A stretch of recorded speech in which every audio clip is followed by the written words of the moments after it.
أعوذ بالله من الشيطان الرجيم. بسم الله الرحمن الرحيم.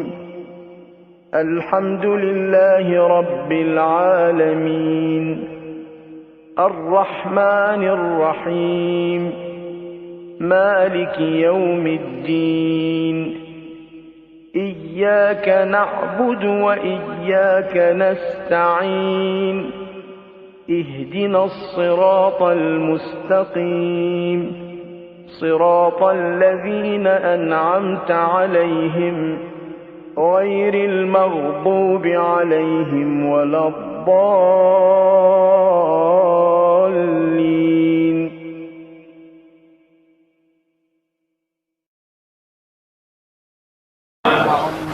کچھ تاریخوں کا ایسا عجیب امتزاج اور اتفاق ہے کہ چہاردہ معصومین کے سلسلے کی وہ دو شخصیتیں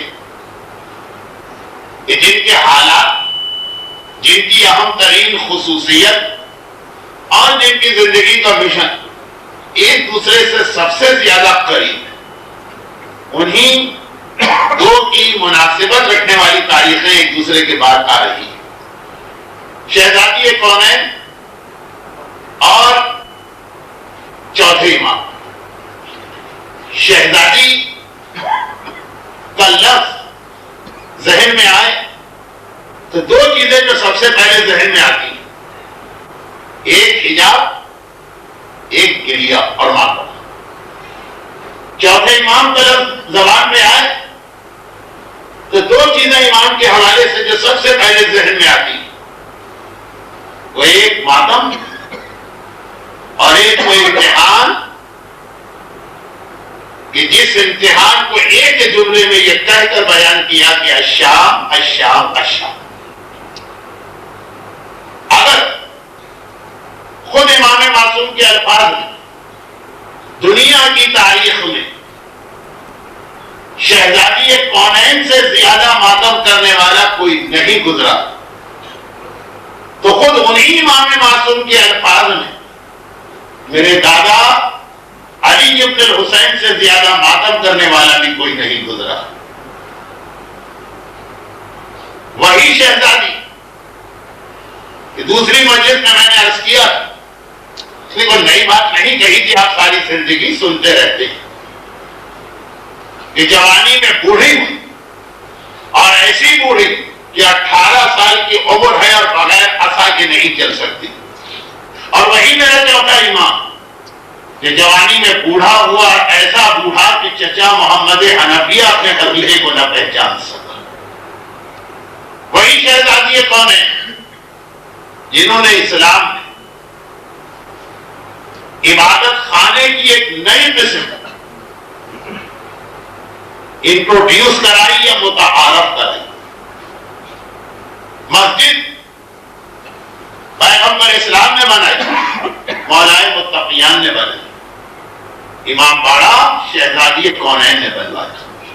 بیت الحزن جسے ہم دنیا کا پہلا امام باڑہ کہتے ہیں، یعنی ایک ایسی عمارت جو صرف اور صرف اور صرف گریہ اور ماتم کے لیے بنائی گئی تھی، تو وہ بیت الحزن جو دنیا کا پہلا امام باڑہ، جو میں اکثر ایک جملہ کہتا ہوں، اور اگر کبھی مولا شہزادی کے سیرتوں کو ایک ساتھ ملاتے ہوئے بات آگے بڑھائی جاتی تو میں کہتا ہوں کہ دنیا میں جہاں کوئی مسجد نظر آئی، یہ بنو امیہ کے اس حکمران کا فقرہ ہے جس کے بارے میں کہا جاتا ہے کہ بروں میں سب سے کم برا، یعنی عمر ابن عبدالعزیز، کہ دنیا میں جہاں کوئی مسجد نظر آئی اگر علی نہ ہوتے تو یہ مسجد ہوتی ہی نہیں. مسجد دیکھو اور علی کو یاد کرو، اور جہاں کوئی امام باڑہ نظر آئے گا امام باڑے کو دیکھو، اس فاطمہ کو یاد کرو.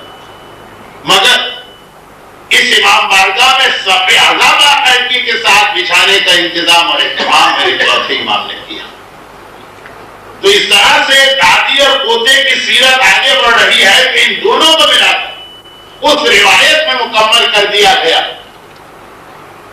جو اکثر آپ مجالس کے اختتام پہ مسائل میں سنتے ہیں. کہ دنیا میں جہاں کہیں ذکر امام ذکر کربلا ہوتا تو دادی اور پوتا دونوں اس میں حاضر ہوتا.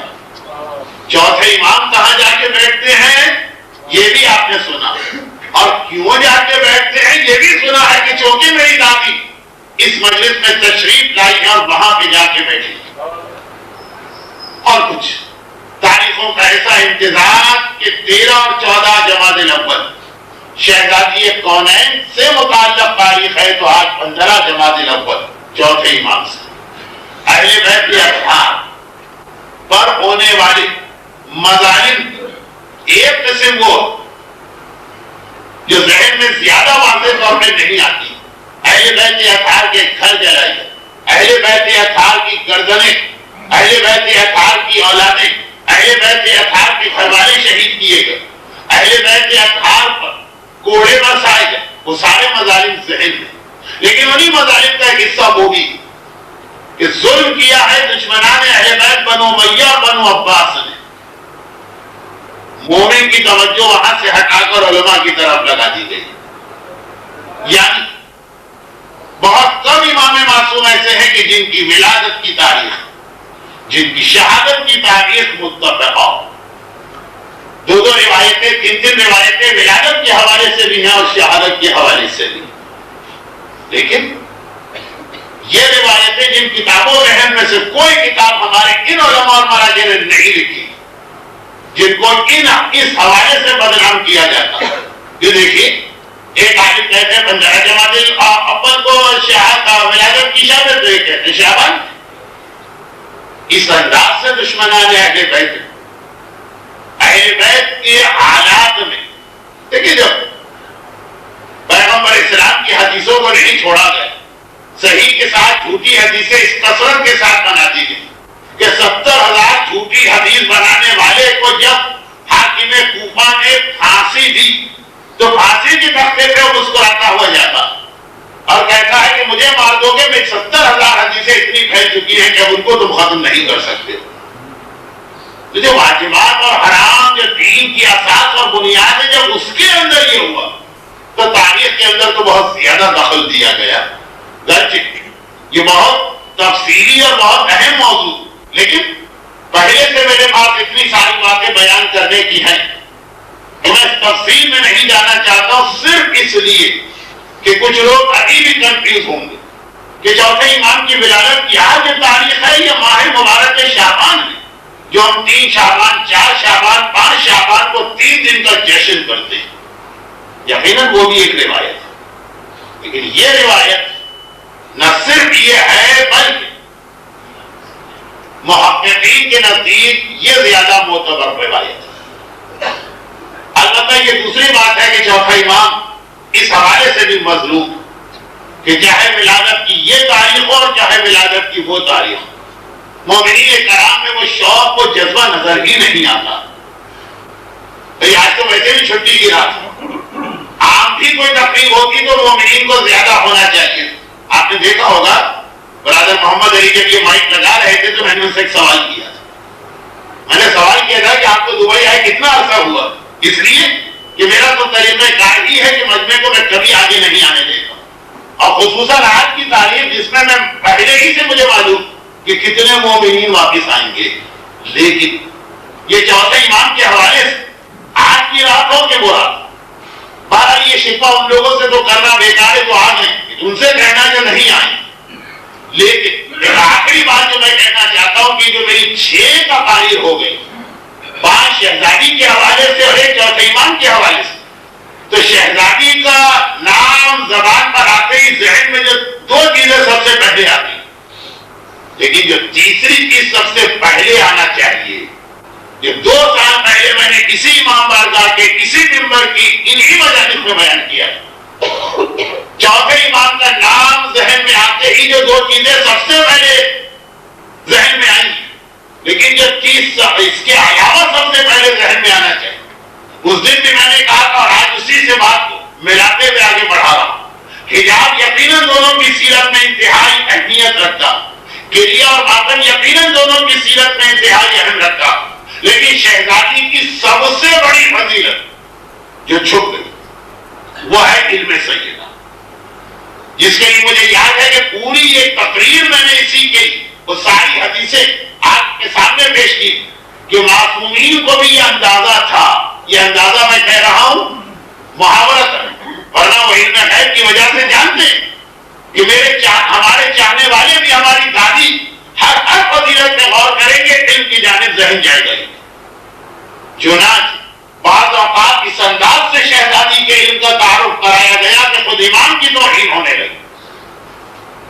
گرامی سوال کرتا ہے کہ امام سوال کا جواب نہیں جانتے لیکن جواب نہیں دیتے. غلام سے کہتے کہ گھر سے جاؤ ہماری دادی کی مصحف فاطمہ اٹھا کے لاؤ، پھر اس طرح سے امام والا پلٹ رہے جیسے واقعاً کسی کو کوئی چیز معلوم نہ ہو اور وہ کتاب میں ڈھونڈ رہا.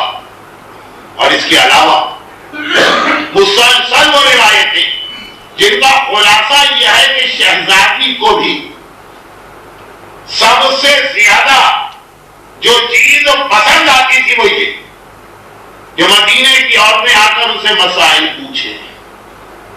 وہ ایک عورت کا واقعہ تو چلے الحمدللہ ہمارے ممبروں میں پڑھا جاتا کہ وہ آگے سوال کر رہی ہے شہزادی اور فلاں مسئلہ اس کا جواب، دوسرا سوال کیا، تیسرا سوال کیا، 9 سوال کی، 10ویں سوال میں شرما گئی کہ میں کتنی زحمت ہوئی شہزادی.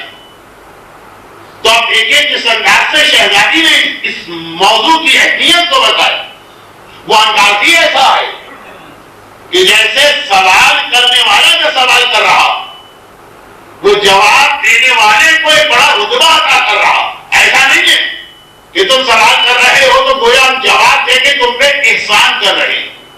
انداز یہ وہ اختیار کیا جیسے تم نے ہم پر احسان کیا.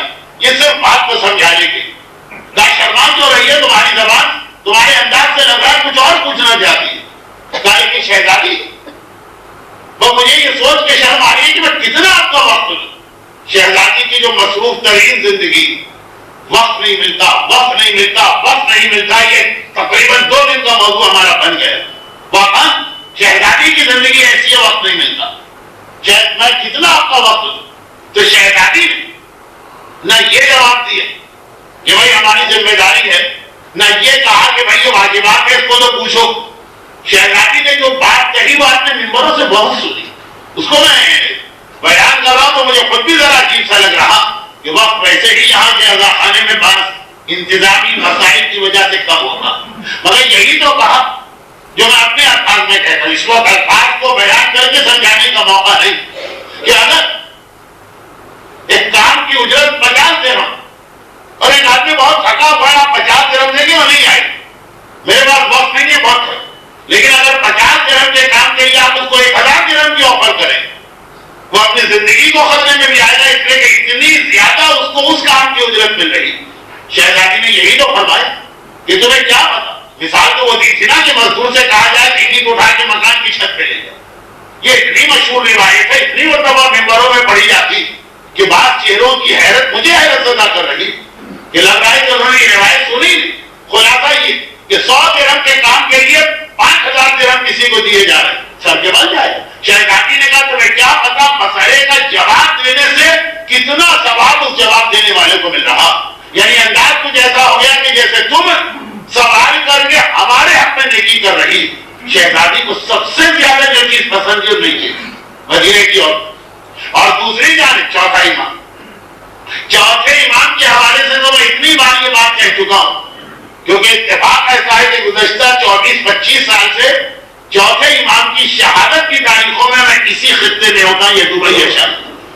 اور یہ جملہ میں ضرور کہتا ہوں اس لیے کہ آج کل کچھ ایسا ماحول بن گیا ہے کہ واجبات و حرام کی تعلیم کا مذاق اڑایا جاتا اور ممبر سے اگر خدا نہ خاصہ 1-2 مسئلے بتا دیے جائیں تو لوگ اس کو مجلسی نہیں سمجھتے. کہا جاتا ہے کہ جیسے کوئی اہل بیت کی شان میں گستاخی کر دی گئی. اس لیے اکثر یہ جملہ کہتا ہوں کہ تمام ائمہ طاہرین چوتھے امام کے حوالے سے خاص بات یہ ہے کہ ان کی امامت شروع ہوتی ہے مسئلہ شرعی کے بیان سے.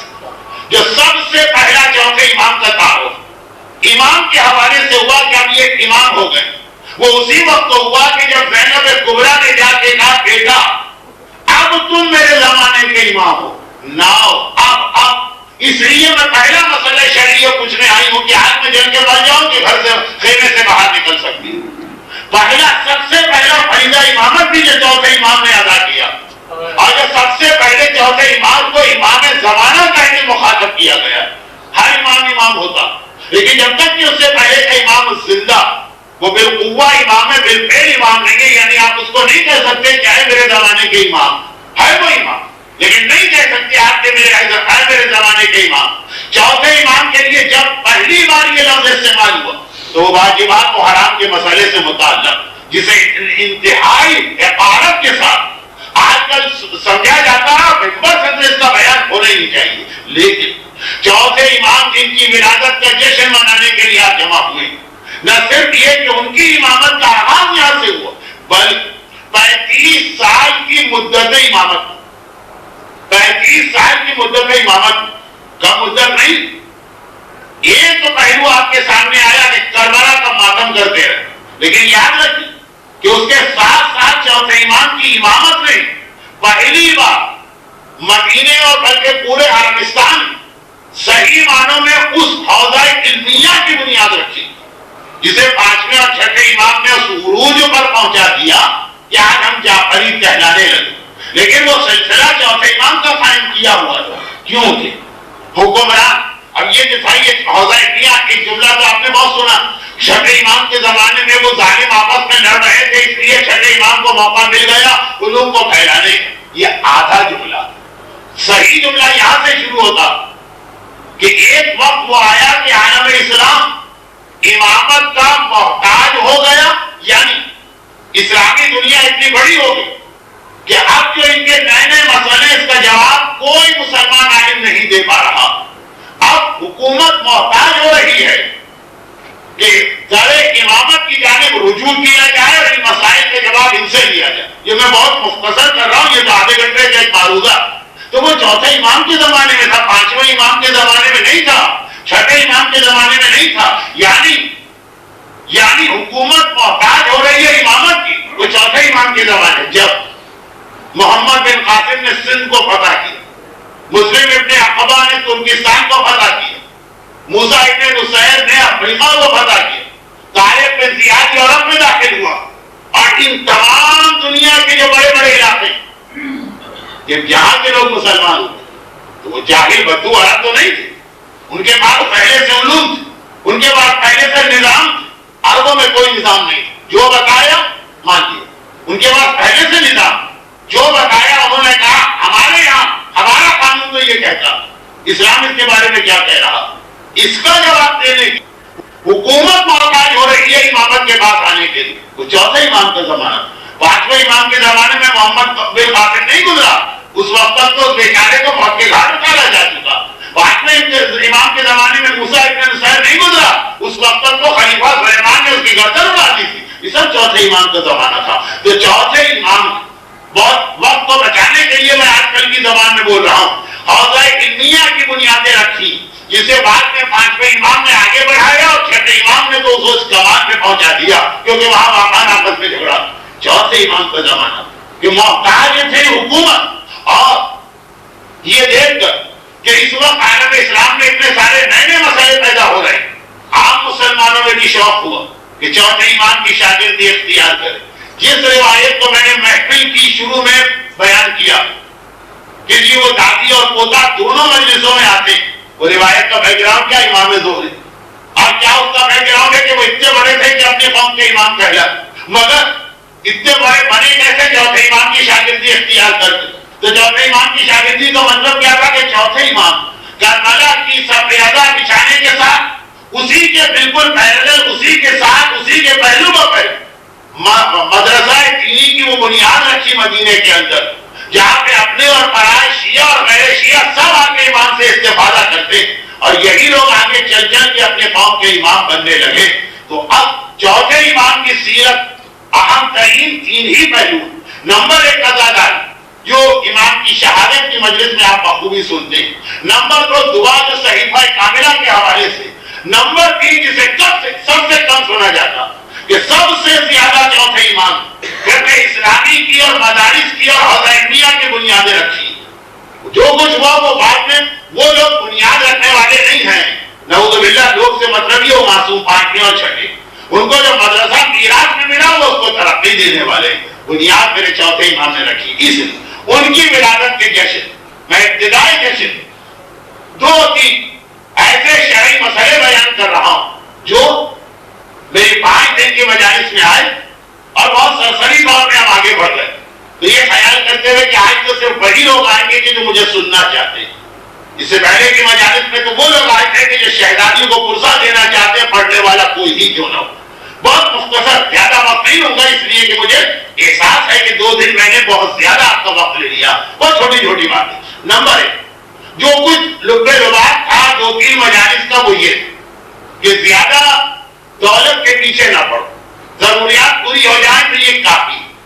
لیکن اب بالکل پیور فیملی مسئلہ کہ مکان ہو, کہ گاڑی ہو, کہ زیورات ہو, کہ لباس ہو, کہ طرز زندگی, کیا اسلام نے وہ لائن ڈرا کی ہے جس کے آگے حرام ہے؟ کون سی منزل, کون سی چیز ایسی ہے جس کو کہا جائے کہ اب یہ شخص فضول خرچی یا اسراف میں داخل ہو گیا؟ وہ لفظ جو میں نے دیور کے حوالے سے استعمال کیا وہ کوئی نیا لفظ نہیں ہے, خود قرآن میں آیا. ان المبذرین کانوا اخوان الشیاطین, فضول خرچی کرنے والے شیطان کے بھائی. کسی مومن کو, کسی گروہ کو شیطان کہنا, شیطان کا بھائی کہنا, یہ قرآن تک میں آیا. سورہ بنی اسرائیل معراج کی رات کی آیت پیغمبر پہ نازل ہوئی. تو اب یہ فضول خرچی کہتے ہیں کسے؟ اس کا کرائٹیریا کیا؟ بہت مختصر, اس لیے کہ بات نامکمل رہ جائے. اس کا معیار ہے 2 جملے یہاں پہ آتے ہیں. عام آدمی کے ذہن میں چاہے وہ عمل کرے کہ نہ کرے, ذہن میں خیال آئے جو ضرورت سے بڑھ کے آدمی خرچ کرے. اور شریعت میں اس کا معیار ہے جو اپنی حیثیت سے بڑھ کے خرچ کرے. ضرورت الگ چیز ہوتی ہے, حیثیت الگ چیز ہوتی ہے. ضرورت وہ جو شریعت نے جس پہ زیادہ زور دی کہ کوشش یہ کرو کہ اتنا ہی کماؤ, اتنا ہی خرچ کرو جو ضرورت کے مطابق. لیکن اجازت یہاں تک دی ہے کہ چلو اس سے زیادہ بھی وہاں تک جا سکتے ہو جو تمہاری حیثیت, اور حیثیت کو شریعت طے نہیں کرتی ہے, معاشرہ طے کرتا. بہت مختصر میں بات کر رہا ہوں اس لیے کہ ایک تو موضوع بڑا خشک ہے, اور دوسرا یہ ہے کہ آج کی تقریب میں تو ساری 5 دن کی 5 دن کی ساری محنتوں کا خلاصہ حیثیت. ضرورت اگر آپ کی 2 بیڈ روم سے پوری ہو رہی ہے لیکن حیثیت ایسی ہے کہ آپ 4 بیڈ روم کا فلیٹ رکھ سکتے ہیں تو اس کی اجازت. اور حیثیت طے کرنا معاشرہ, یعنی لوگوں کو پتا چلا کہ آپ نے فلاں گاڑی خریدی. اگر لوگوں نے حیرت کے ساتھ ان کے پاس کہاں سے اتنا آ گیا کہ ایسی گاڑی خریدی, اس کا مطلب یہ ہے کہ آپ نے حیثیت سے زیادہ خرچ کیا. اور اگر آپ نے گاڑی خریدی بڑی اچھی, لوگوں نے کہا ہاں بھائی اتنا کما رہے ہیں, تو کوئی تعجب نہیں ہے کہ اگر ان کے پاس ایک گاڑی آ گئی. اس کا مطلب یہ ہے میں مسائل کی تفصیل میں نہیں جا رہا, خالی ایک اشارہ. اس کے بعد ایک مسئلہ نمبر 2 سنی, اور یہ مسئلہ نمبر 2 چونکہ پہلے مسئلے سے ذرا سا ریلیٹڈ بھی, اس لیے میں نے اس کو دوسرے نمبر پہ رکھا. وہ یہ کہ حج ایک ایسی عجیب عبادت ہے کہ جس پر واجب ہو جائے وہ ذرا سی کوتاہی کرے تو یا یہودی کی موت مرتا ہے, یا عیسائی کی موت مرتا ہے, یا اسلام سے باہر جاتا ہے, یا قرآن اسے کافر کہتا ہے, یا کم از کم یہ مسئلہ شرعی رہتا کہ ساری زندگی پھر حج رہے گا, چاہے بھیک مانگ کر ہی کیوں نہ حج کرنا پڑتا جب واجب ہو. لیکن اگر کسی آدمی پہ حج واجب نہیں ہوا اور اس نے اپنے شوق میں اور اپنے خلوص کے ساتھ اور کعبے کی محبت میں حج کر دیا, یہ حج کافی نہیں ہے زندگی میں. جب کبھی شریعت کے اعتبار سے حج واجب ہوگا دوبارہ جانا ہوگا. حج کے حوالے سے جو بات مشہور ہے کہ ایک بار حج ہو جائے پھر دوبارہ نہیں ہوتا, مگر کون سا حج؟ یہ شرائط کے ساتھ. اور شرائط کے حوالے سے آج کل ایک بہت غلط فہمی پھیل رہی, مردوں میں نہیں عورتوں میں. آدھا مسئلہ سمجھنے کے نقصانات. فقہائے کرام کہتے ہیں کہ عورت ایک وقت آتا ہے جب زیور دیکھ کر اس کے لیے حج پہ جانا واجب, لیکن وہ وقت کب آتا؟ وہ وقت جوانی میں نہیں آتا. اگر جوانی میں کوئی عورت زیور دیکھ کے حج پہ چلی بھی گئی تو اس کے اوپر دوبارہ حج آ جائے. مسئلہ یہی ہے کہ جب تک کہ زیور عورت کی حیثیت کے مطابق, جوانی ہے ایک عورت زیور پہنتی اور اتنا زیور ہے جتنا اس کی حیثیت کے مطابق ہے, اسے بیچ کے حج پہ جانا واجب نہیں. اگر چلی بھی جاتی واجب ہے کہلائے گا. لیکن یہی عورت جب بڑھاپے میں داخل ہوگی, کہ ویسے عورت کبھی نہیں بوڑھی ہوتی ہے لیکن ہوتی شرم ہوتی, جب یہی عورت جب بڑھاپے میں داخل ہوگی, جب یہ زیور پہننا چھوڑ دے گی تو یہی والا زیور تب بیچ کر اس کو حج کے اوپر جانا واجب ہے۔ اگر ابھی وہ چلی بھی دوسرے الفاظ میں اور اس مسئلے کو عام کر دیں کہ اگر ابھی آپ کے اوپر، اب چھوٹی سی ایک بات عرض کر دوں یہاں پر، اگر اس میں آغاز کوئی اور آغاز سیستانی کے مسئلے میں اختلاف ہے، اختلاف بھی سن لیجیے، اور وہ یہ ہے کہ مثلا ایک آدمی کی حیثیت نہیں ہے پر جانے کی، لیکن وہ کہیں سے ایسا قرضہ دے دیتا ہے جو بڑے آرام سے وہ ادا کر دے گا، انٹرسٹ فری لون مل رہا ہے، کسی مومن نہیں دے دیا ہے، آرام سے جب دل چاہے دے دے، آغاز کوئی کے اعتبار سے حج واجب ہو گئے۔ لیکن آغاز سیستانی کا وہی مسئلہ ہے جو مشہور مسئلہ ہے کہ جس پر قرضہ ہو وہ حج نہیں کر سکتا۔ وہ کہتے ہیں اگر آپ نے حج کر بھی دیا تو یہ کام نہیں آئے گا، یعنی پھر کبھی دوبارہ اپنی حیثیت میں جاتی تو دوبارہ حج کے اوپر جانا پڑے گا۔ تو زیور کے حوالے سے تو تمام مراجع ایک ہی بات کہتے ہیں۔ ہاں، مہر ایک ایسی چیز بن سکتی کہ اگر عورت کا مہر اتنا ہے جس سے وہ حج کرے تو اس کا مطالبہ کر کے حج پہ جائے، مگر زیور نہیں۔ اور یہاں پہ تیسری اور آخری بات سمجھیے، یہ دو باتیں میں نے کیوں بیان کی کہ اس امام معصوم کی ولادت کا جشن ہو رہا کہ جس کی امامت کا آغاز ہی ایک مسئلہ شرعی کے بیان سے ہوا، اور ساری زندگی امام ماتم کے ساتھ ساتھ جس چیز کو سب سے زیادہ اپنا مشن بنایا ہے وہ یہی مسائل کا لوگوں تک بیان۔ اب آئیے اصل کی چوتھے امام کی سیرت، ایک طرف تو اسلامی معاشرے کی مجبوری بنی امامت، بلکہ بعض علماء بہت ساری بہت تحقیقی اور تفصیلی باتیں، بعض علماء یہ وجہ بھی لکھی کہ اتنا زیادہ کربلا کا ذکر کرنے والا چوتھا امام اور حکمرانوں کے ہاتھوں سے ظاہری اعتبار سے کیسے محفوظ رہے۔ نعوذ باللہ، امام کسی کا محتاج نہیں ہوتا، لیکن ظاہری اعتبار سے حکمرانوں چوتھے امام کو کیوں اتنا پریشان نہیں کیا، انہیں کیوں اس اداکاری اور گریے سے نہیں روکا، جو ویسے کربلا کے حوالے سے کتنی پابندیاں، جتنے بھی جہاد ہوئے مختار کے، سلیمان کے، اور جتنے ان میں تو سمجھ میں آتا کربلا کی، اس کے علاوہ بھی کربلا کی زیارت کی ساری پابندیاں چوتھے امام کے زمانے میں، اور چوتھے امام کو اجازت دی جا رہی ہے کربلا کا ذکر کرنے کی۔ تو ایک جواب اس کا یہ بھی دیا گیا کہ چوتھے امام مجبوری ہے زمانے کے حکمرانی، وہ مجبور ہے کہ ان کو زندہ بھی رہنے دیں۔ زندہ رہنے کے بھی دو طریقے ہیں نا، ایک جیسے 7ویں امام سے زندہ ہے لیکن قید خانے میں، 10ویں امام سے زندہ ہے مگر ہاؤس اریسٹ میں۔ چوتھے امام کو اس طرح سے بھی کبھی نہیں کیا گیا، اس لیے کہ چوتھا امام مجبوری بن رہا ہے سارے حکمرانوں کی۔ وہ مجبوری میں پہلے بتا چکا ہوں، اتنا وقت نہیں کو سے دورا، اور مجبوری ہے ان کی کہ چوتھے امام کو وہ حوزہ علمیہ قائم کر کے بڑھانے دے۔ اس کی وجہ سے ان حکمرانوں کو ان سوالوں کا جواب مل رہا کہ جب جواب وہ دیں گے تب جو نئے علاقے مسلمان ہوئے وہ ان کے کنٹرول میں رہیں گے۔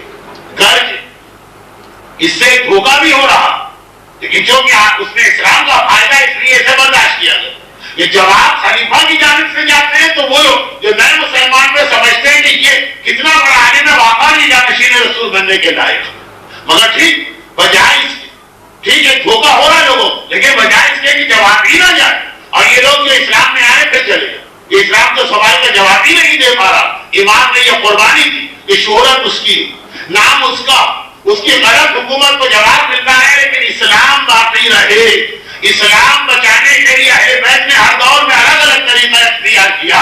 یہ چوتھے امام کا اجتہاد ہے کہ اسلام برقرار ہے، جواب یہاں سے جائے گا، عہدہ یہاں بنے گا، تربیت پا کے وہ حکمران یہاں سے نکلیں گے، تربیت پا کے وہ علماء یہاں سے نکلیں گے جو نوکری حکمرانوں کی کریں گے، وہاں جا کے وہ بنیں گے فقیہ، وہاں جا کے بنیں گے شیخ الاسلام۔ لیکن بہرحال اس کا فائدہ یہ کہ جو نئے نئے مسلمان ہوئے ان کا اسلام بچ جائے گا۔ بات کے اگلے مرحلے ہم ان کو بتا سکیں گے کہ صحیح کون ہے غلط کون ہے، لیکن کب بتائیں گے؟ جب وہ مسلمان رہیں۔ اگر وہ اسلام چھوڑ کے دوبارہ کفر میں چلے گئے پھر تو ان کو اس سے کوئی غرض ہی نہیں ہے کہ صحیح امام کون ہے اور جھوٹا خلیفہ کون ہے۔ تو یہ جہاد چوتھے امام کا ہے جس کی جانب کم توجہ ہوتی ہے، مگر یہ سوال کا جواب ہوتا کہ کیا وجہ ہے کہ ایک سے ایک ظالم، یزید کوئی آخری ظالم حکمران نہیں تھا، اس کے بعد بھی ایک سے ایک ظالم گزرے۔ وہ چوتھے امام کے اپنے بیٹے جناب زید کو جس طرح سے شہید کیا گیا، اور مختار کے جہاد سے لے کے زید کے جہاد کے درمیان جس طرح کربلا کو روکا گیا، چوتھے امام کو کیوں نہیں روکا گیا؟ چوتھے امام کے اوپر وہ پابندیاں کیوں نہ لگی؟ تو اس کی ایک وجہ علماء یہ بتاتے ہیں کہ اس انداز کا جہاد چوتھے امام کر رہے ہیں، حکمران کی ضرورت بنتے چلے جا رہے ہیں گھر کی. یہی سے ایک پیغام اور بھی آتا ہے، لیکن وہ ایک جملے میں کہتا ہوں کیوں اگر اس کی طرف چلا گیا تو 5 دن کی جو محنتیں تھی وہ نامکمل رہ جائیں گی. اور وہ یہ کہ یہی چوتھے امام نے اپنے شیعوں سے بھی کہا کہ تم جب تک تیرا بیٹا ظاہر ہو کر اپنی حکومت قائم نہیں کرتا ہے، تم گویا 25 دانتوں کے بیچ میں زبان کی طرف سے زندگی گزارو گے. سب تمہارے دشمن. کافر کھڑا ہوگا وہ بھی تمہارا دشمن ہے کیونکہ مسلمان، اور مسلمان کھڑا ہوگا وہ بھی تمہارا دشمن ہے کیونکہ تمہارے محمد کے جاننے والے. لیکن پھر کیسے اپنے آپ کو بچاؤ؟ اتنی صلاحیت پیدا کرو کہ تم ان لوگوں کی ضرورت بن جاؤ. وہ دشمن تمہارے ہیں لیکن اس لیے تمہیں ختم نہیں کرتے کہ تمہارے بغیر ان کا کام ہی نہیں چلتا. ہر دور میں یہ دیکھو کہ آج کے زمانے کی ضرورت کیا، اور اس ضرورت کے اعتبار سے اپنے بچوں کو تربیت دو، انہیں وہ تعلیم دو، انہیں وہ ٹریننگ دو کہ وہ اپنے زمانے کی ضرورت بن جائے. ان کو دیکھ کر ظالموں کی آنکھوں میں خون بھی اترے اور اس کے باوجود وہ ان کو زندہ رکھنے پر مجبور ہو جائیں. لیکن میں نے کہا نا یہ جملہ کافی ہے. کیوں؟ ایک تو ویسے بھی علماء آج کل اس کی زیادہ تفصیل بیان کرتے رہتے ہیں اور یہ اپنی جگہ ایک الگ موضوع ہے. اب آئیے کہ چوتھے امام ان حکمرانوں کی ضرورت، مگر عام معاشرے کو چوتھے امام سے دور کرنے کے لیے حکمران کی ضرورت کس اعتبار سے ہے کہ ہندوستان جب فتح ہوا تو ہندوستان کوئی بدو اربوں کا علاقہ نہیں تھا جنہیں اونٹ اور اٹھنے کا فرق نہ ہو. یہاں پرانی تہذیب، یہاں کے پرانے علوم، چنانچہ یہاں کے سوال کے جواب دینے کے لیے میں بار بار اس کو دہرانا نہیں چاہتا ہوں، لیکن جو کہ مومنین آتے جا رہے ہیں بس ایک بار تو اب حکمران کے لیے ضرورت ہے چوتھے امام، لیکن اس کے لیے اپنی کرسی بھی ضروری کہ عام لوگوں کو چوتھے امام سے کاٹ دیا جائے، لیکن جو ہمارے مسئلے اس کے لیے چوتھے امام رہے.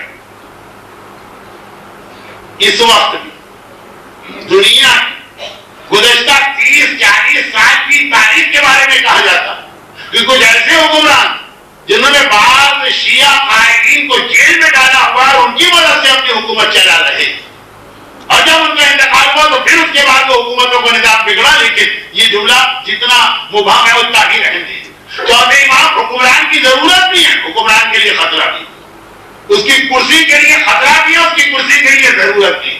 ضرورت کی وجہ سے نہ صرف یہ کہ ان کو زندہ رکھنے میں مجبور، بلکہ اس پر بھی مجبور ہے کہ ان کا عہدہ چلتا رہے تاکہ اس میں ہمارے بھیجے میں پڑھ کے پھر ہمارے پاس آئے، ہمیں روزانہ ان سے رابطے کی ضرورت نہ پڑے.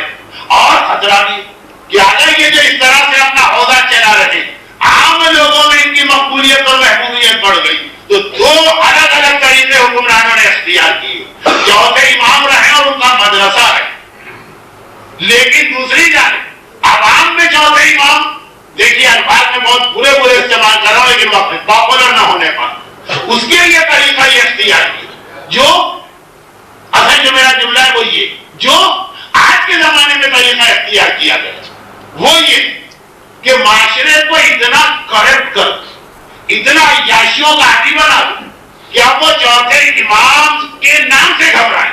دیکھیے جو بہت ہی زیادہ بہترین قسم کے لوگ ہوتے ہیں وہ علماء کے نام سے گھبراتے. ایک عام مومن تو کہتا ہے فلاں نقلی عالم کو ملا لو برکت ہوگی، وہ کہتا ہے مجھے چاہیے ہی نہیں. یہ آئیں گے اور آنے کے بعد سلینگ لینگویج استعمال کر رہا ہوں عوامی زبان، آنے کے بعد خالی پھٹے ہی ڈالیں گے، ہماری ساری خوشی کی تقریب کا خاتمہ کر دیں گے. یہ حرام ہے، وہ حرام ہے، یہ گانے بند کرو، مکسچرنگ بند کرو. ایک نکاح میں اب تک مجبوری ہے کہ نکاح کا صیغہ پڑھوانے کے لیے عالم کو بلایا جاتا ہے، وہ کتنا مشکل ہو جاتا جتنی دیر وہ بیٹھا رہتا.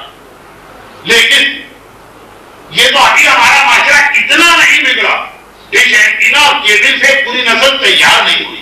تو ابھی اسٹارٹ ہوا ہے نا، جب اس کی نسل تیار ہوگی تو آپ دیکھیے گا جب کرائٹیریا ہی بدل جائے، جب معیار ہی بدل جائے. جیسے پاکستان آج سے 30 سال پہلے جو رشوت نہیں لیتا اس کا احترام ہے، حتیٰ رشوت لینے والا بھی احترام کرتا اور اپنے عمل کو چھپانے کی کوشش کرتا ہے. معیار ہی بدل جائے. آج اس کو بدھو کہا جاتا ہے، بیوقوف کہا جاتا ہے، کم عقل کہا جاتا ہے، سیدھا سادہ کہا جاتا ہے. تو اب جب معیار بدل دو نا، اچھائی کو برائی بنا دو، برائی کو اچھا. سلمان حیرت زدہ ہو گئے تھے نا جب رسول خدا نے کہا تھا کہ اے سلمان آخری زمانہ آئے گا جب لوگ نیکیوں پہ عمل کرنا چھوڑ دیں گے اور برائیوں کو کرنے لگے. سلمان نے کہا یا رسول اللہ کا ایسا زمانہ بھی کبھی آ سکتا. پیغمبر نے کہا بلکہ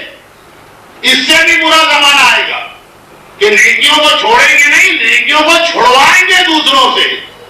خالی گناہ کریں گے نہیں، گناہ کروائیں گے، جس کے لیے فقہی لفظ وہی ہے جو حدیث میں آیا کہ امر بالمنکر کریں گے، نہیں انل معروف کریں گے. ایک تو ہوگا خود گناہ کرنا، ایک ہے امر بالمنکر، لوگوں کو گناہوں کی ترغیب دیں گے. سلمان بے ہوش ہوتے ہوتے بچے، یا رسول اللہ کیا ایسا زمانہ بھی کبھی آ سکتا ہے آپ کے چاہنے والے؟ پیغمبر نے کہا سلمان اس سے بھی برا زمانہ آئے گا جب نیکی برائی بن جائے گی اور برائی نیکی بن جائے گی. رشوت نہ دینے والا بے وقوف قرار پائے گا، شراب پینے والا عقلمند قرار پائے گا. اب تو سلمان یقین ہی نہیں کر پا رہے ہیں، وہ زمانہ سامنے آ رہا. لیکن چوتھے ایمان کے زمانے پہلی بار باقاعدہ طور پر ایک منصوبے کے تحت یہ ماحول بنایا گیا. اب ذرا سا یہ جملہ میں کہتے کہتے رک گیا، لیکن پھر کہہ گیا تھوڑی دیر کے لیے دشمن اہل بیت بن کے ذرا سوچیے کس طرح سے امت کو اہل بیت سے دور کیا جائے.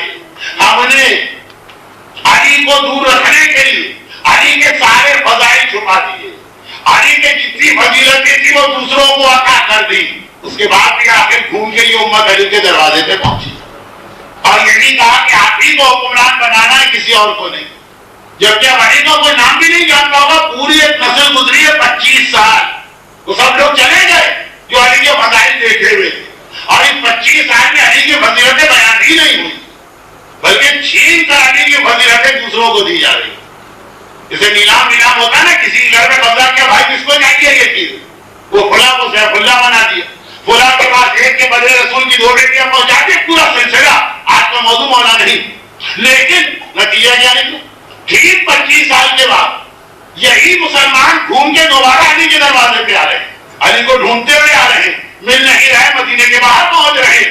تو کہا یہ تو بیکار ہو گیا طریقہ. اب دوسرا طریقہ کیا؟ دوسرا طریقہ یہ کہ یہ شو کرو عالم اسلام کو کہ یہ ہمارے ساتھ ہیں، ہمارے مخالف ہی نہیں، یہ اصل مشتبہ کے ساتھ کئی طریقہ بھی ناکام ہو گئے. تیسرا طریقہ کہ تلوار کے ذریعے ان کا خاتمہ کر، یہ رہے ہی نہیں دنیا میں. تو اور بھی زیادہ گڑبڑ ہو گئی، نام یزید داخلے کچھ نام ہو گیا. کیا کیا جائے کہ اہل بیت کے نام و نشان کم از کم امت مسلمہ کے ذہنوں سے مٹا دیا جائے. اب چوتھا طریقہ چوتھے امام کے زمانے میں ہوا. چوتھا طریقہ ہے چوتھے امام کے زمانے وہ کیا کہ اتنا مسلمانوں کے اخلاق کو، کردار کو، کیریکٹر کو اتنا بگاڑ دو، اتنا بگاڑ دو، اتنا بگاڑ دو کہ وہ آل محمد کے نام سے اس لیے گھبرائیں کہ اگر کہیں ان کو اقتدار مل گیا تو یہ ہمارے اللے پللے ختم ہو کے رہ جائیں گے. جیسے بعض اوقات مذاق میں ہمارے یہاں مذہبی لوگ بھی کہتے ہیں کہ بھائی اگر مولویوں کی حکومت آ گئی تو ٹیلی ویژن پہ کیا ہوگا؟ اب جتنی بڑی بڑی داڑھی والے مولوی نظر آ کے لیکچر دے رہے ہوں گے، نہ وہ ڈرامے ہوں گے، نہ وہ سیریل ہوں گے، نہ وہ ساتھ ہوگی، نہ وہ بہو ہوگی، نہ وہ ہنگامے ہوں گے، نہ وہ گانے ہوں گے. اور یہی جملے جو حقان میں دین لوگ ایک فلم کھلا دیتے، جو ایران سے بہت بڑی تعداد میں تاغوتی بھاگے تو ان میں ان کا یہ بھی کہنا کہ کیا مصیبت بن گیا، ٹی وی جو چینل بدلا ماما پہلے میں کوئی نظر آ رہا. وہ امامے کا لفظ تو نہیں کہتے نا، اس کے لیے کوئی اور لفظ استعمال کرتے. اب اتنا بگاڑ دو، اتنا بگاڑ دو کہ لوگ آل محمد کو چاہے اچھا بھی سمجھیں، لیکن یہی کہ وہ اچھے ہیں اپنے ہی گھر میں، ہمارے گھر میں نہ آنے پائیں. اس لیے کہ جب شراب کی عادت ہو جائے، جیسا خلاصتاً کبھی آپ سن بھی لیتے ہوں گے مجلسوں میں کہ بھئی مولا کو اتنی عقیدت سے بلا کے لانے والے اس لیے خلاف بھی ہوئے، یاد ہو گئے علی، پھر علی کی حکومت ان سے کہاں برداشت ہو رہی ہے. یعنی کو بہت ہی مختصر ایک جملے میں کہا جائے کہ عجیب ہے یہ حکمران، نہ خود کھاتا ہے نہ ہمیں کھانے دیتا، وہ خود کھانا کھائے نہ کھائے ہمیں تو کم از کم کھانے دے. اب کا اتنا مسلمانوں کو بگاڑو کہ مسلمان کہیں کہ عجیب ہے یہ امام، نہ خود کوئی گناہ کرتا ہے نہ ہمیں کوئی گناہ کرنے دیتا. ہم مومنین کیسا امام چاہتے ہیں جو کائنات کا سب سے پاک و پاکیزہ، جو حدیث کے ساتھ بھی آپ سن رہے تھے اس کے اندر جو کرائٹیریا بتایا گیا اتنا پاک و پاکیزہ، لیکن خود اتنا پاک و پاکیزہ ہم سے پاکیزہ کی بات نہ کرے، ہمیں تو سارے گناہ کرنے. ایسا ہی ہمیں امام چاہیے نا. تو کہا بہت سے مومنین یہی تصور ذہن میں رکھ کے بیٹھے کہ ہماری جو شرابیں ہم پی رہے ہیں یہ بخشوائیں گے وہی پاک اور پاکیزہ امام. جو ہم جھوٹ بول رہے ہیں، جو لوگوں کا حق مار رہے ہیں، جو ہم کاروبار میں فراڈ کر رہے ہیں، جو ہم والدین کے ساتھ. اچھا ضرورت پڑی ہے کہ مجمع کو ذرا سا بڑھایا جائے.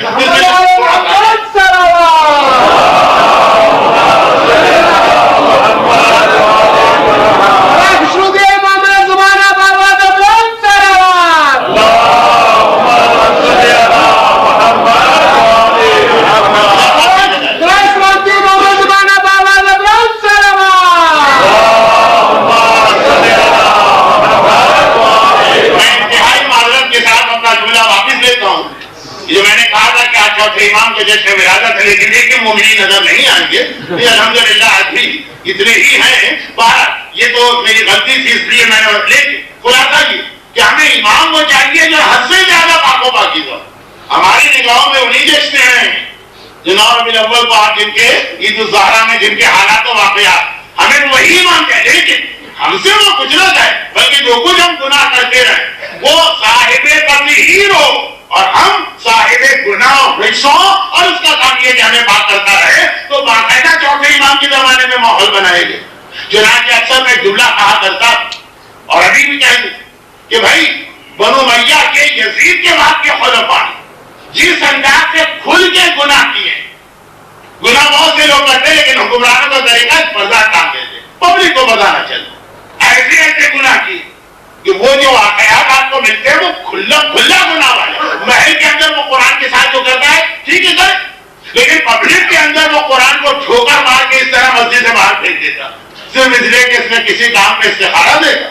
آیت نکلی وخاب کل جبار عنید، ہر ظالم و سرکش کے لیے خرابی ہے تو ایک مرتبہ ٹھوکر مارے قرآن باہر گئے. وہ جو باقاعدہ شراب کا تالاب بنا دو، شراب کون نہیں پیتا، حتیٰ ایسے لوگ بھی تھے جن کے پیٹ بھی پھٹے تو اس میں سے شراب نکلتی رہی، لیکن باقاعدہ تالاب بنا کے لوگوں کے ساتھ میں شراب میں سن نہیں کرنا. بھائی جتنا بھی وہ نماز کا مذاق اڑاتا گھر کے اندر، لیکن اپنی قمیص کو ابا اور امامہ پہنا کر پبلک میں نماز جماعت کے لیے بھیج دینا، یہ کتنی نماز کی توہین اور مسجد کی توہین سب کیا جائے. کیوں اتنا بگاڑ دو، اتنا بگاڑ دو، اتنا بگاڑ دو لوگوں کو کہ اب امام معصوم کے نام سے وہ کانپنے لگے، زیارت امام کے لیے جانے کو تیار نہ ہو. زیارت تو 5 منٹ کی ہوتی ہے، اتنا بگاڑ دو کہ بھائی امام سوال کریں. نعوذ باللہ کس انداز کے سوال، میرے پاس آ رہے منہ سے شراب کی بدبو، میرے پاس آ رہے داڑھی منڈوانے، میرے پاس آ رہے عورت کے حجاب، ضرور یہ سوال کریں. تو اتنا یہ چوتھے امام کا زمانہ ہے جو آج یہی کام کیبل ٹی وی کر، جو یہی کام آج ڈش اینٹینا کر رہا. تو اخلاقی اعتبار اہل بیت کے فضائل کو چھپا کر دوسروں کو آگے لانا ناکام ہو گیا. یہ شو کرنا کہ یہ اہل بیت تو ہمارے ساتھی ہیں ناکام ہو گیا. تلوار کے ذریعے اہل بیت کا خاتمہ ناکام ہو گیا. اب کا کردار اتنا لوگوں کو بگاڑو کہ لوگ اہل بیت کے نام سے اس لیے گھبرا جائیں کہ نہ خود گناہ کرتے ہیں نہ ہمیں گناہ کرنے دیں گے. یہ چوتھے امام جن کی ولادت کا جشن ہے. چنانچہ اگر وہاں پہ تلوار کے ذریعے سے اہل بیت کو ختم کیا تو اہل بیت نے جواب تلوار سے، اور یہاں پر جب اخلاق اور کردار کو بگاڑا گیا تو اس کا جواب چوتھے امام نے بھی اس انداز سے دیا کہ لوگوں کے اخلاق اور کردار بنا. چوتھے امام کی زندگی بہت ہی مختصر کہہ کے اپنی بات کو اختتام پہ لے جا رہا ہوں کہ ڈش اینٹینا اور کیبل ٹیلی ویژن کا جو آج کا ماحول، چوتھے امام کی زندگی میں یہ ماحول حکمرانوں اپنے تمام تر مسائل کے ذریعے اختیار کیا. بے شک اس وقت یہ میڈیا نہ تھا لیکن دوسرا میڈیا تو تھا. جیسے میں نے مثال دی کہ سب سے بڑا میڈیا اس زمانے میں مسجد کی اتنی توہین کی گئی کہ ایک عورت نجاست کی حالت میں جس میں غسل جنابت واجب ہے امامہ بنا کے بھیج دی، گجا جا کے نماز پڑھو، اور لوگوں نے پڑھ لی. اتنا لوگوں کی نگاہ میں یہ چیز ایک معمولی بن گئی، کیا مسجد، کیا نماز، کیا نجاست. تو اب وہ ماحول تھا چوتھے امام، وہ ماحول ہے آج اس کا طریقہ. اب اس کا جواب میں نے کہا نا کہ اسلام خالی ان کو ڈپریس نہیں کرتا، خالی مایوس نہیں کرتا کہ خرابی یہ خرابی یہ خرابی، آپ پریشان ہو جب کریں کیا. اس کا جواب پھر چوتھے امام نے جس طرح سے اس دور میں دیا وہی جواب آج کے دور میں بھی چلے گا. ٹھیک، ہمیشہ پہلے اپنے گھر سے شروع کرنا. سب سے پہلی چیز، اتنی آپ نے سن لی لیکن اتنا سننے کے باوجود اس کی اہمیت ابھی تک وہی کہ یہ جو ڈش اینٹینا اور کیبل ٹیلی ویژن کا آج کا ماحول، شراب اور زنا اور خنا کا اس زمانے کا ماحول، یہ سارے گناہ کس کیٹیگری میں آتے ہیں؟ گناہوں کی دو قسمیں ہوتی ہیں، ایک عام گناہ ہے، بے حیائی والے گناہ.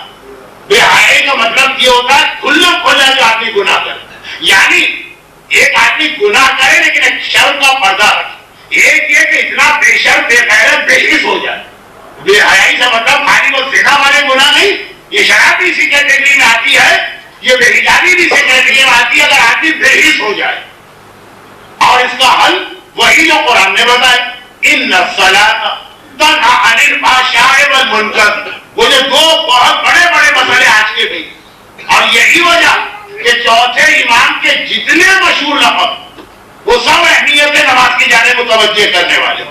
چوتھے امام کا ایک لقب ہے زین العابدین، عبادت ہو پھر عابد بنے پھر اس کی زینت چوتھے امام اس کے امام قرار پائے۔ چوتھے امام کا لقب ہے سید الساجدین، سجدے ہوں تب پھر سید الساجدین سمجھ میں آئے گا۔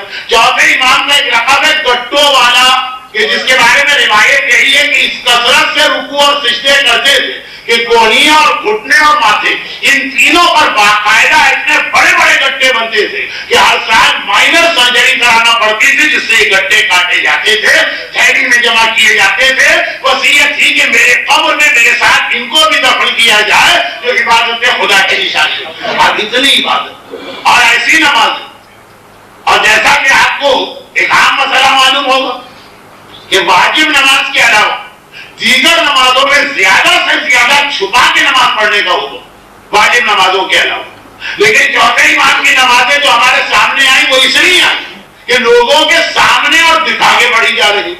اور یاد کیجیے پچھلے سال کی پہلی مجلس یہی سلسلہ میں نے کہا تھا کہ ہاں وہ منزل کہ جہاں پہ مقصد ہوتا ہے دوسروں کو کسی عبادت کا عادی بنانا، حکم اسلام ہے یہ ان کے سامنے کرو، یہ دکھا کے کرو۔ تو چوتھے امام جو بھی بتانا چاہ رہے کہ بنو امیہ کے فحاشی بے حیائی، یا میں آج کی زبان میں بات کروں، بنو امیہ کے ڈش اینٹینا، بنو امیہ کے کیبل ٹیلی ویژن، بنو امیہ کے انٹرنیٹ کا حل کیا ہے؟ کہا ایک پہلا حل تو یہ کہ نماز، اس نماز کو نماز سمجھ کر، بیگار نہیں، مصیبت نہیں، بڑا کارنا نہیں، نماز کو نماز سمجھ کر اپنے گھر میں رکھو۔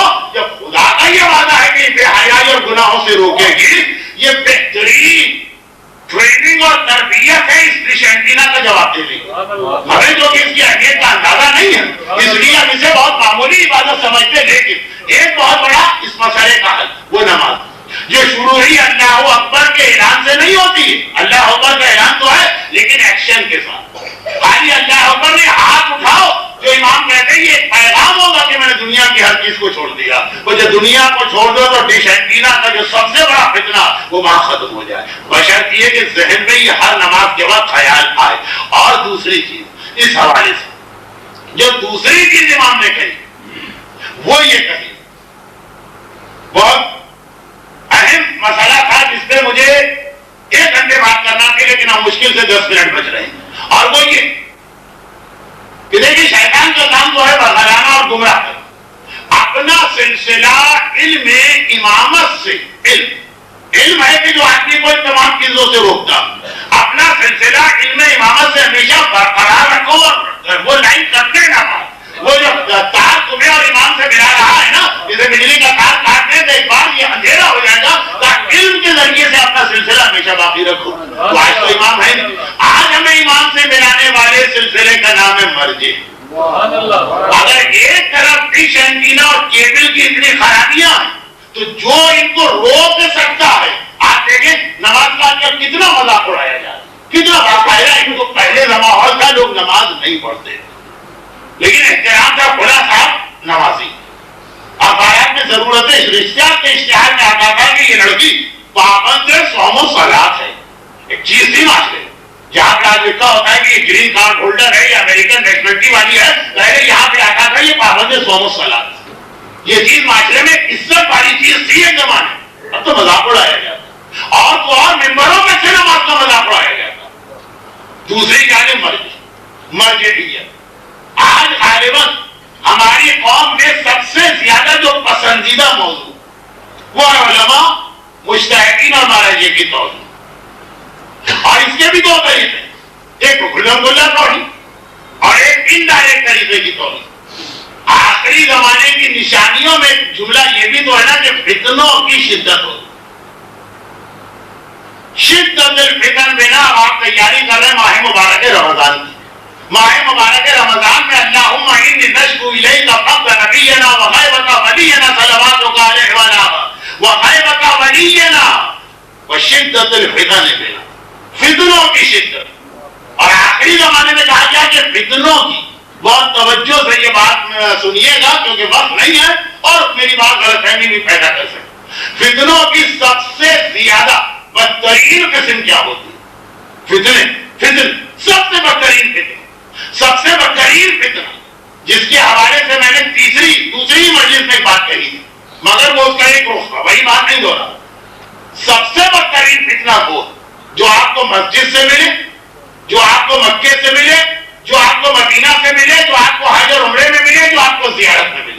کتنی روایتیں ہیں کہ جب وہ شیطان کسی مومن کو کسی طرح نہیں بہکا پاتا تو پھر وہ اسے عبادت کے ذریعے بہکاتا. وہ ایک مشہور واقعہ ہے کہ وہ ایک عابد کو طوائف کے پاس بھجوا دی. اس کا بھی خلاصہ آغاز یہیں سے ہے نا کہ جب کسی طرح وہ عابد اپنی عبادت نہیں چھوڑ رہا، شیطان مسجد میں متقی اور مقدس آدمی کا روپ دھار کے آیا. یہ خود ایک بہت بڑا موضوع ہے لیکن آپ سنتے رہتے. اب آج چھوٹی سی ایک بات کہہ رہا ہوں، یہ بات بہت بڑی ہے لیکن وقت کی کمی اور باقاعد مجمع کیوں ہے. بڑی کثرت کے ساتھ لوگ زیارتوں پہ جا رہے ہیں. واقعی کیوں نہ جائیں، اتنے سالوں تک جو روکا گیا تو مومن سیری نہیں ہوتی، ساتھ میں 10 دفعہ بھی جائے تو دل جاتا ہو. لیکن بعض لوگ اس طرح سے زیارت پہ جاتے ہیں کہ دل یہی چاہتا ہے کہ شاید ان کا نہ جانا ان کے حق میں زیادہ بہتر.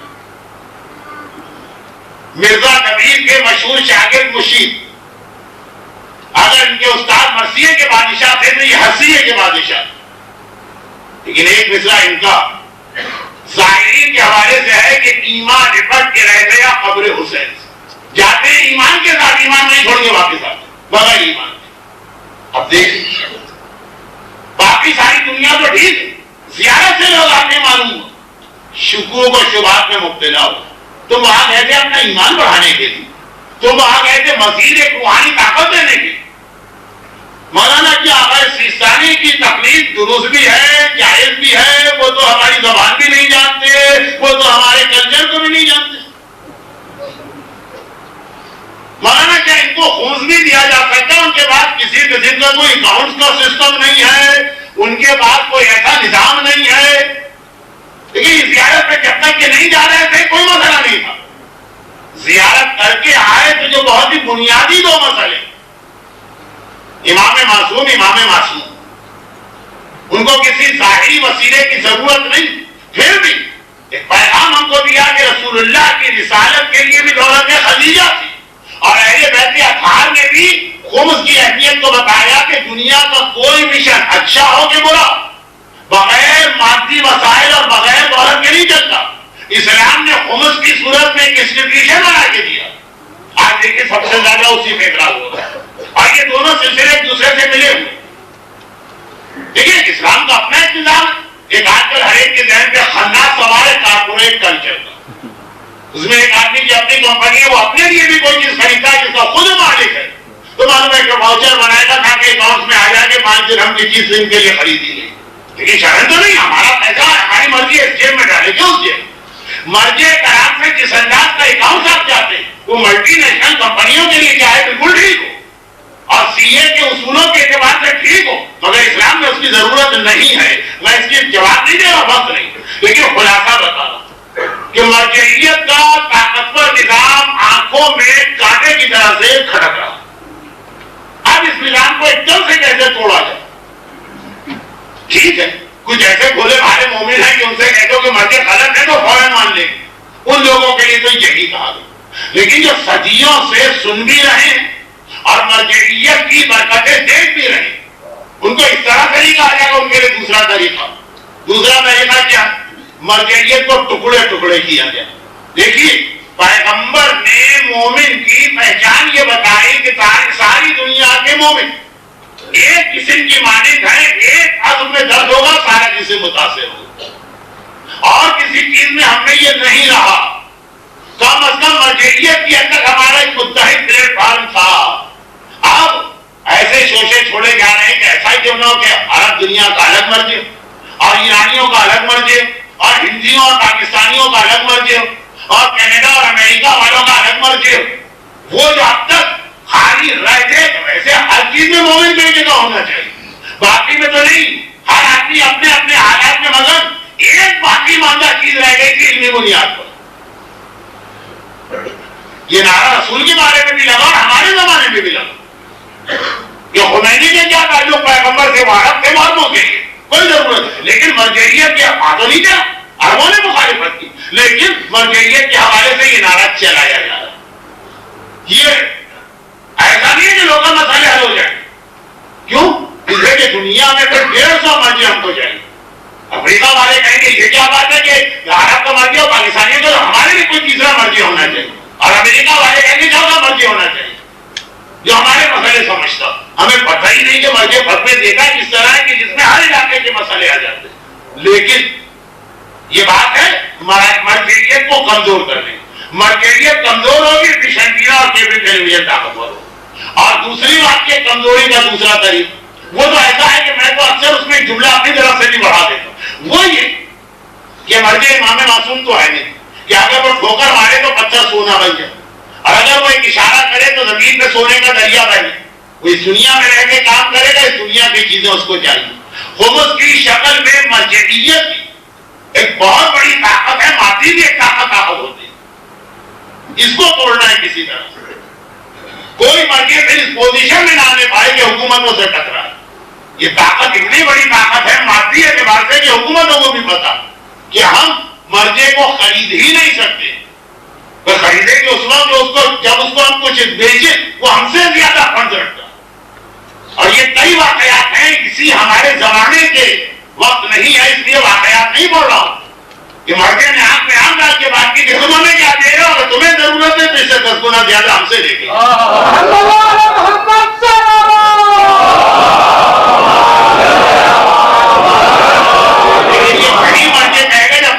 اس کی جیب میں اتنے پیسے ہوں، ورنہ حکومتوں کو بھی پتا ہے کہ خالی پیلی یہ زبانی باتیں ہیں، ان کے پاس ہے کچھ نہیں.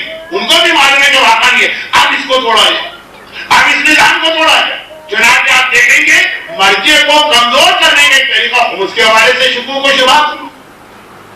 بلکہ اگر شریعت یہ کہتی بھی کہ خمس آپ اپنی مرضی سے دے سکتے ہیں، تو پھر آج کے زمانے میں جس سرکار سے نظام مرجعیت کو کمزور کیا جا رہا ہے اس میں تو ہماری ذمہ داری تھی کہ ٹھیک ہے شریعت ہمیں اجازت دیتی ہے، ہم اس اجازت کو استعمال کر ہم دیں گے انہیں کو تاکہ ہمارا مرجع طاقتور. اگر واجب نہ بھی ہوتا تب بھی یہ ضروری تھا. اور ویسے تو شریعت میں ویسے ہی واجب، ہمیں تو کوئی حق ہی نہیں ہے پوچھنے کے. جیسے آپ کسی سے آپ کا سزا فرض لے کر آئے آپ اس کو واپس کریں، آپ کو پوچھنے کا آپ نہیں، اس نے رسید بنائی کہ نہیں بنائی، اس نے اکاؤنٹ میں لکھا کہ نہیں لکھا، اس نے اس جیب میں ڈالا کہ اس جیب میں ڈالا، اس کا پیسہ ہے جو بھی وہ کرے. دیکھیں بڑا بدتمیزی کا جملہ ہے لیکن وقت کم ہے اس لیے میں بچا رہا ہوں. اور یہاں ایک آخری بات اس حوالے سے اور عرض کروں. تاریخ تشیع کے ہر مرجع کے ساتھ یہ میں نے 2 دن جملہ کہا کہ دوسروں کے امام کی کوئی حیثیت نہیں، ہمارا ہر مرجع دوسرے سے عظیم ہوتا تھا. اور چھوٹی سی ابھی آپ کے زمانے کی چیز، ایرانی پارلیمنٹ نے الجزیرہ کے نامہ نگار کو پارلیمنٹ میں داخل ہونے سے قانون روک دیا. کیوں؟ اس لیے کہ اس نے آیت اللہ سیستانی کی شان میں اس ٹیلی ویژن نے گستاخی کی. اور آج کتنے لوگ آپ کے سامنے ایسے آئیں گے کہ نام لیں گے رہبر کا اور ہمارے سیستانی کی شان میں گستاخی کرو. ہمارے سامنے ہے کہ ایک غیر شیعہ اور ٹیلی ویژن چینل چلانے والا جس پہ ہر قسم کی چیز آتی ہے، مگر اتنا عظیم مرجع آغا سیستانی ہے کہ ان کی شان میں گستاخی کی گئی، باقاعدہ پارلیمنٹ کا قانون بن گیا. یہ آ نہیں سکتا پارلیمنٹ، ہماری مسجدوں میں آ سکتا، ہمارے ممباروں میں آ سکتا، بلکہ سر پہ بھی بٹھایا جا سکتا ہے. سوچنا چاہیے کہ شیطان میں بیٹھا تو نہیں رہا. اس میں ایک بات کہتا ہوں کہ آغا سیستانی کی ایک ایسی آج کل نصیحت ہے کہ جو آتا ظاہرین کے جتنے گروپ ان کے پاس جاتے ہیں وہ ایک نصیحت ضرور کرتے ہیں. یہ وہی کیبل اور ڈش اینٹینا کا ایک ضمنی نقصان، اور وہ یہ ہے کہ اپنی زبان کو کبھی نہ چھوڑنا. آج کل انگلش کا خناس چھایا ہوا، اس لیے یہ پتا ہے کہ جتنی آسانی سے انگلش کے ذریعے لوگوں کو بہتایا جا سکتا. میں انگلش کا مخالف نہیں ہوں، لیکن اس وقت کے حالات کے تحت ایک بات کہنا چاہوں.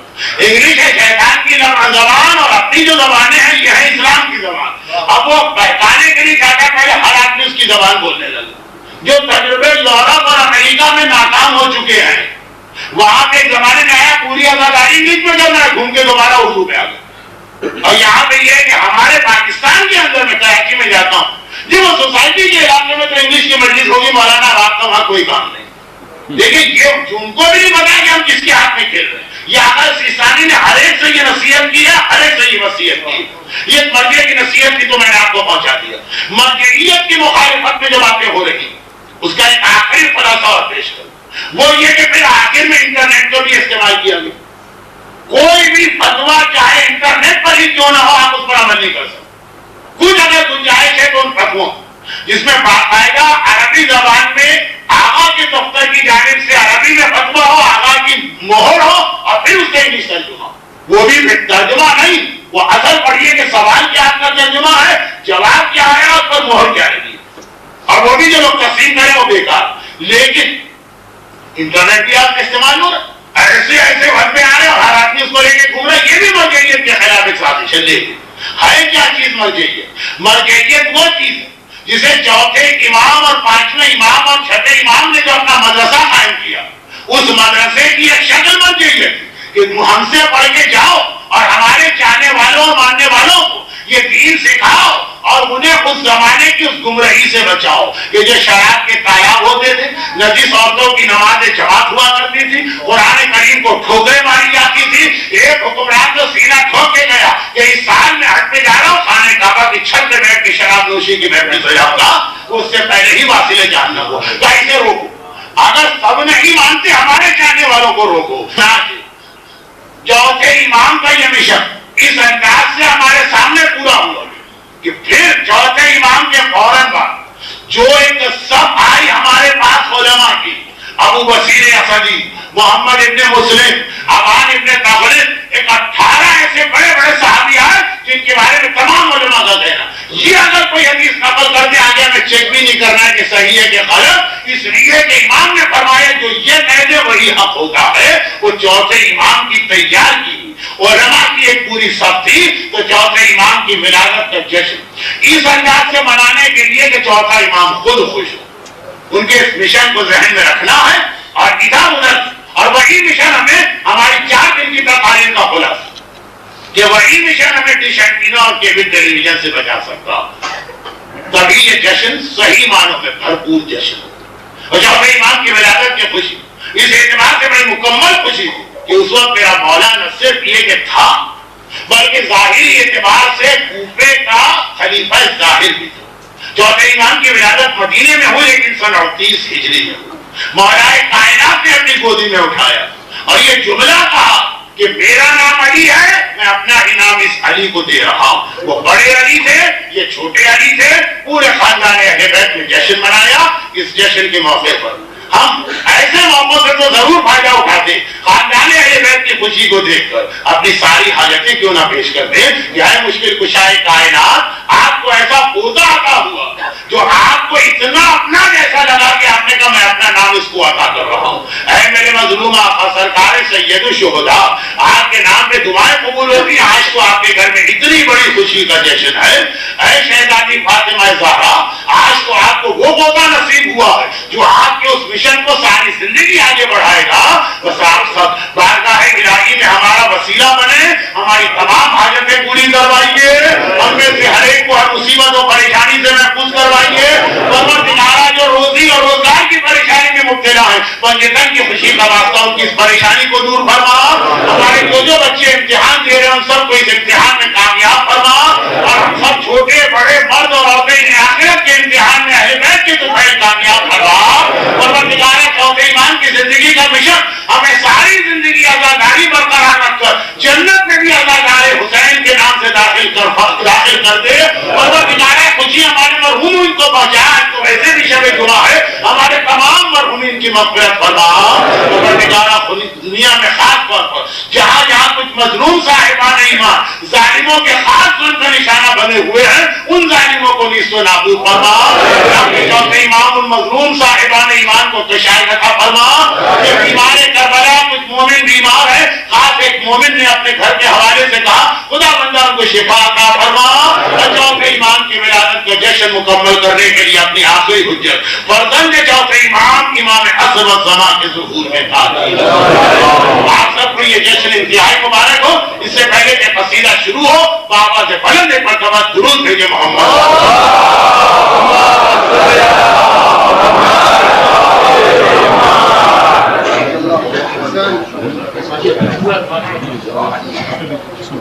وعلى محمد صلى الله عليه وسلم.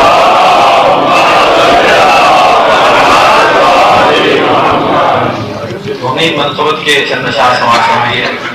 درود پڑھے محمد وعلى محمد کا.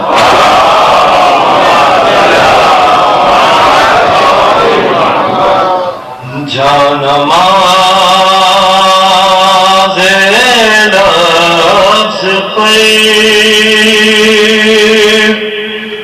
سجدہ میں بھی کروں. جانماز لفظ قیم سجدہ